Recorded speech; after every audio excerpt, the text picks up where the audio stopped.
discussing the recent tutor observation. Yes, Fiona? Yes, thank you. So what I would like to ask you first is how do you feel the session went, the part that I observed? I think it went okay. It was strange watching it back because I suppose I do some things that I didn't realise that I do.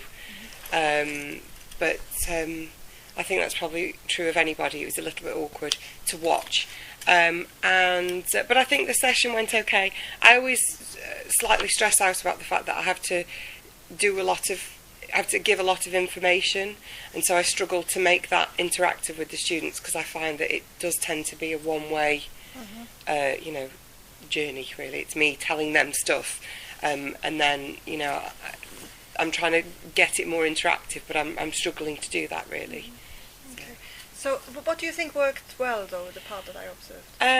I think that they like the way that I present the information to them. So I think they like the presentation. I think they like the fact that I always use a lot of media clips and things. So if I make a point, I try and reinforce that point with something that another professional has said. I think they like that because they don't always think they're just taking my word for it, but they realise that there are other people out there who have the opinion that I'm telling them, really. So yeah, that's good. Is there anything, if you would deliver that session again, that you would do differently? Again, it's this idea of the problem-based learning that I would like to put more of that in, but I just that's what I would do differently every time in every single one of my lectures. So to find the balance, maybe perhaps between theory and content and engagement. Yeah. And also I struggle to do that within the idea of, I could set up a problem-based learning activity, but trying to get that within the session time would be quite difficult for what I do. And I don't want it to become a mini project. I just want it to be an activity they do within the session. And that's yes, hard. that doesn't need to be extended outside. Exactly. That finishes. Within like 45 minutes and that's it, or even half an hour and that's it, just to kind of exercise the theory that they've learned. And I really, really struggle because I don't know how to do it. Okay. I'm wondering if you would consider some of the approaches we have done on the program. While problem-based learning will do it today, you see how that is. So you see how that works because it's turning around the whole thing and forgetting about theory and engaging them in problems basically, and they build the theory around it exactly. But first of all, let me say, I like the fact that you were very approachable. It's a small group, but you showed real interest when they were arriving, when you were setting up. And the atmosphere was really nice. I really enjoyed that. I have a really nice class. Yes, and you have a nice relationship, but it's give and take. Yeah.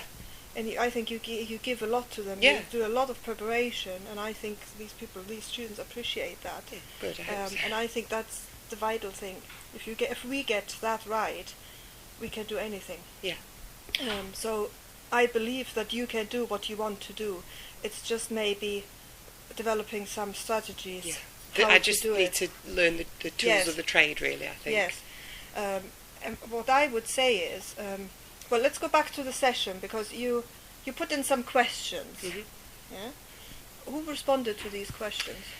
Generally, I get the same sort of three people who respond. So there's Becky, who will always talk to me. Kitty, who is new to the year. This is her first term with us. She always will give me some questions, and William. Really, if I want questions off all of them, I have to ask them directly. Right. So is there any other strategy you can use instead of asking them directly? Because you might have some people who feel uncomfortable, despite the fact that it is a small group. Yeah. Uncomfortable to feel exposed. Other than asking them questions directly. Yes.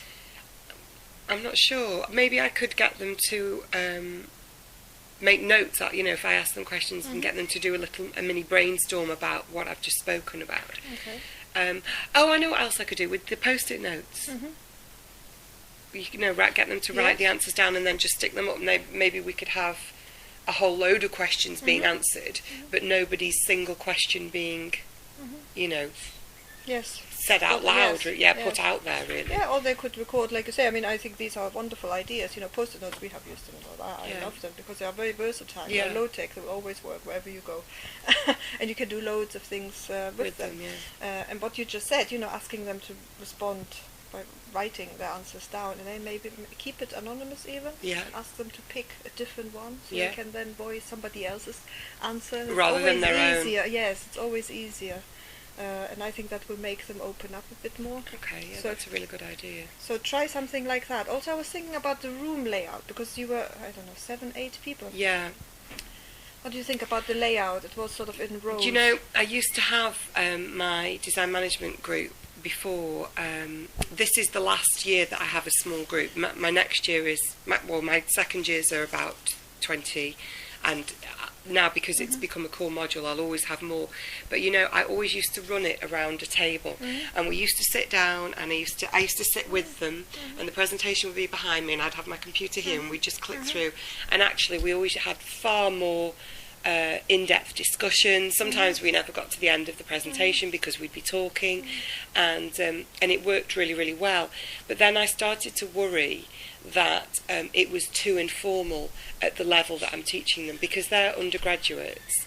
And then, you know, we started to get all of this feedback about the NSS survey and all of these things. Like what was included? Like, was you know, it linked to your program? I mean, not your specific module. It was just the questions, and we were under quite a lot of pressure from the school to be performing well. And some of the questions were about professionalism and management of the course and organisation and all of these things. And I felt... Yes, but is this not something outside the classroom, not referring to what happens in the classroom and how you organise your teaching and learning? I don't know. And I started to worry that the students would be interpreting the way I was running the classes as not formal enough for them. And although I always felt that we had really good sessions, I felt under pressure from the powers that be to be more formalised in my teaching. Right. That's really interesting, because I think that answers one of my questions that I had, because you emphasised on the fact that this is a lecture. Yeah. Again and again I hear the word lecture, almost like you had to say it. And I wanted actually to ask you about that. What you just say explains everything. I don't think I need to find out more, but I think you need to find out more what your school means by that. But I think you should have the freedom to do with your students whatever works for you and your students. And I disbelieve that there should be a distinguish between formal and more informal settings. Whatever makes them learn is what's important. What is important, well, yes. I think that really comes back to this idea of not feeling confident as a teacher. I feel perfectly confident as a design manager. I understand the concepts. I know what needs to be done.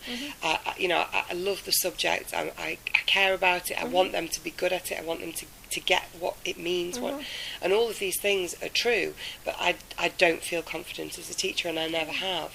And it's taken me 5 years to get to the position of from part-time to to having a contract, and still I only have 2 days a week. And when you don't get where you want to be as quickly as you would like to be, I think it does start to sort of play on your insecurities of how good you are.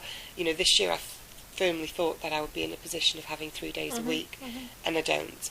And there's nowhere on the horizon where that's going to happen. And it does start to make you think, Yes, but I think instead of questioning yourself that intensely, I think that is something that you're thinking about quite a lot. Could you focus perhaps more on connecting with some of your colleagues within the program and developing some kind of collaborative spirit?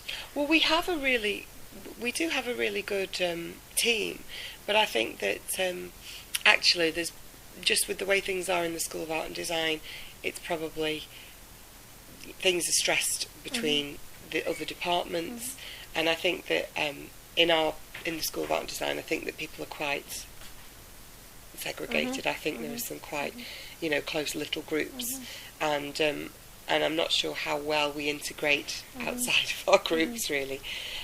So I think I do need to. I think you need to find allies. Yeah. You need to find people who have perhaps a similar thoughts about their practice. And also people who are more confident about their practice, like your mentor. I don't know what your Lisa, I relationship talk to her quite a lot. Yes, well, that is important. That's an important link there. And, opening up and saying, I'm not sure if that's the right thing to do. What do you think? And have a discussion. And not necessarily agreeing what somebody else says to you or saying, what you are doing is wrong or is right. But also what you do, question yourself. Yeah.